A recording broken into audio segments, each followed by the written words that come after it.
চোখের সামনে এক প্লেট কি নিয়ে হাজির হলো দিদি ভাই, এটাই ভাবছো তো?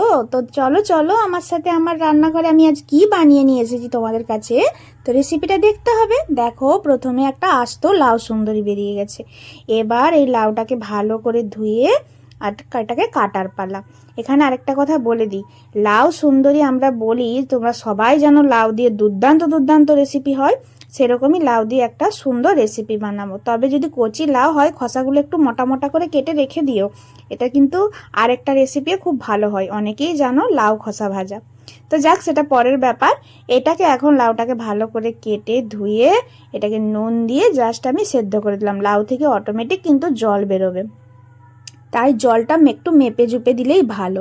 দেখো, লাউ অলরেডি সেদ্ধ হয়ে গেছে। এইরকম গরম অবস্থাতে আমি এবারে এতে পরিমাণ মতো চিনিটা অ্যাড করে দিচ্ছি। আর নুন তো দিয়ে সেদ্ধ করেইছিলাম।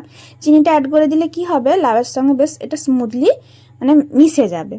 তারপর একটা মিক্সির জারে নিয়েছি মৌরি আর এলাচ। এটাকে একটু দরদরা পিসবো, একদম মিহি বাটবো না, বেশ একটু দানা দানা থাকবে, ভালো হবে। আর কিছুটা পরিমাণ নারকেলকে কুচিয়ে নিয়েছি। তারপর সমস্ত উপকরণগুলো বেশ মোটামুটি রেডি করেই নিয়েছি।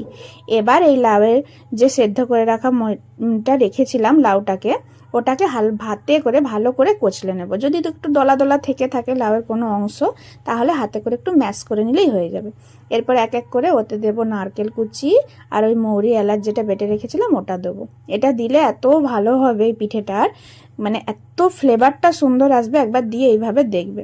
তারপর পরিমাণ মতো এবারে আমি ময়দাতে অ্যাড করব। ওই লাউটার সাথেই মাখতে থাকবো। মেখে মেখে একদম অল্প অল্প জল দেবো। জল তো দিতেই হবে, জল দিয়ে দিয়ে এটাকে মাখতে হবে।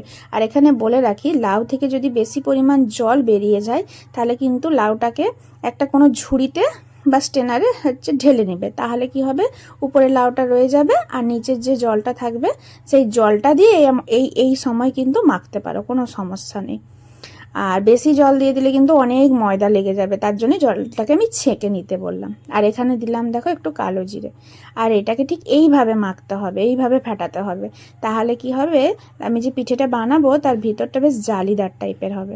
আর এইভাবে পড়ছে নাকি দেখে নিবে, তাহলেই জানবে ব্যাটারটা পুরো রেডি হয়ে গেছে। এবার সাদা তেল গরম করে নেবে। গরম করে নেওয়ার পরে এক এক করে এইভাবে ফুলুরির আকারে ছেড়ে দিলেই হবে। আর একটা জিনিস খেয়াল রাখতে হবে, প্রথমে কিন্তু একদম হাই ফ্লেম তুলে রাখলে হবে না, তাহলে উপরটা একদম পুড়ে লাল লাল হয়ে যাবে, ভিতরটা হবে না। তাই চেষ্টা করতে হবে সব সময় মিডিয়াম টু লো ফ্লেমে এটাকে ভাজতে।